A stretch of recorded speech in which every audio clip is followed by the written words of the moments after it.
روزانہ کچھ نہ کچھ انتقال کی خبریں سنتے رہتے ہیں، مگر کیا بات ہے کہ ہم پر کوئی اس کا اثر یا فرق نہیں پڑتا اپنی موت کو یاد و قبر و حشر کے یاد کرنے کے تعلق سے. تو کہہ رہے ہیں اس تعلق سے کچھ ارشاد فرمائیے. ہاں، ظاہر ہے کہ وہ اموات روز ہی ہوتی ہے، اور کسی کی بھی موت جو ہے ہمارے لیے اپنے اندر عبرت تو رکھتی ہے. اب ہمارے دل جو ہے نا گناہ کر کر کے سخت ہو چکے، اس لیے ہم پر اثر نہیں پڑتا. اپنا کوئی عزیز فوت ہوتا ہے تو ہم اگرچہ اثر پڑتا ہے، روتے دھوتے ہیں، لیکن یہ اثر جو ہے نا، یہ وہ اثر نہیں ہوتا کہ اپنی موت یاد آ رہی ہو. بس وہ عزیز بچھڑ گیا، اس کی محبت میں ہمیں رونا آ رہا ہوتا ہے اور ہمیں غم ہوتا ہے. اپنی موت کو بھی یاد کرنا چاہیے. جب عزیز فوت ہو جائے تو یہ چلا گیا، اس کے بہت سارے معاملات مائنس پلس ہمارے سامنے ہوتے ہیں. ان کو یاد کر کے کہ دیکھو یہ کیسا آتا اور بیچارہ اب بے بس قبر میں چلا گیا. ایک دن ہمیں بھی مرنا ہوگا، اپنی موت تو یاد کرنی چاہیے. جنازے میں جائیں، جنازہ پڑھیں، قبرستان جائیں، تدفین کریں، اپنے اوپر غور کرتے رہیں. یہ سب میرے ساتھ بھی پیش آنا ہے، نہ جانے میرے ساتھ کیا ہوگا. عبرت لینے والا ہمیں دل نصیب. فاعتبروا یا اولی الابصار، اے آنکھوں والو عبرت حاصل کرو. یہ سب عبرت کے مقامات ہوتے ہیں. اسی طرح یہ تدفین ہوئی یا کسی کی موت کی خبر، جنازہ پڑھنا، یہ ایک طرح سے سب عبرت کے اسباب ہیں.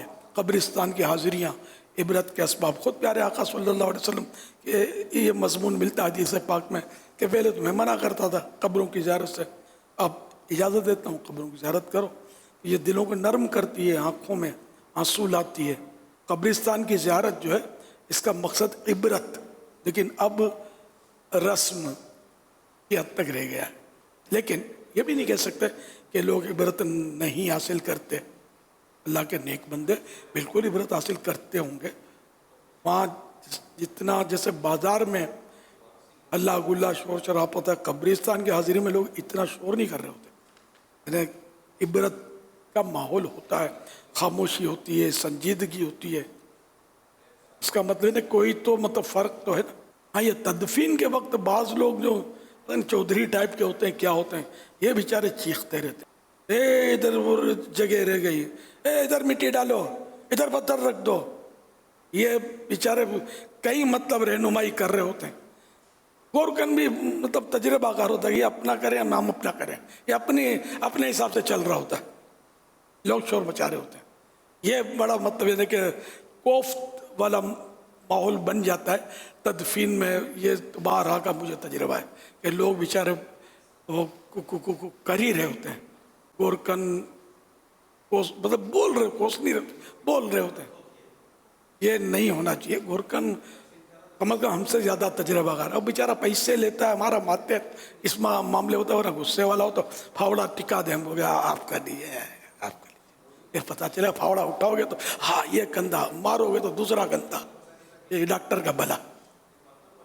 تو اس لیے وہ کہاں بولنا چاہیے، کہاں نہیں بولنا چاہیے، یہ آدمی کو کہ خود سمجھنا چاہیے. جب قبر میں اتار رہے ہوتے ہیں، اے آہستہ کرو، یہ ادھر، اے یوں کرو، یوں کرو، یہ چل رہے ہوتے ہیں.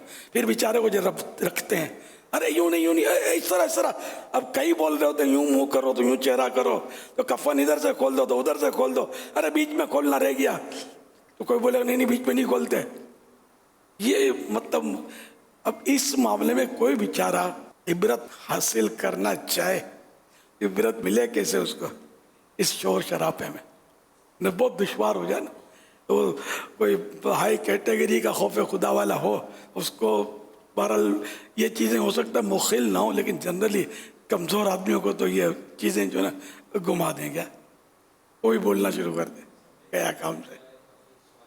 یس ناظرین حاضرین، کبھی بھی قبرستان جائیں تو ہاتھ جوڑ کے عرض ہے گورکن کو، ہاں اگر آپ علماء ہیں اور وہ گورکن شریعت کے خلاف کر رہا ہے، یا آپ کو معلوم ہے، معلومات ہے اتنی، اور آپ کا عزیز ہے یہ مرحوم، اور یعنی ممکن ہے کہ گورکن کو آپ روک سکتے ہیں کہ یہ غلط کام مت کرو، تو ٹھیک ہے، تو آپ وہ اس کو سمجھائیں.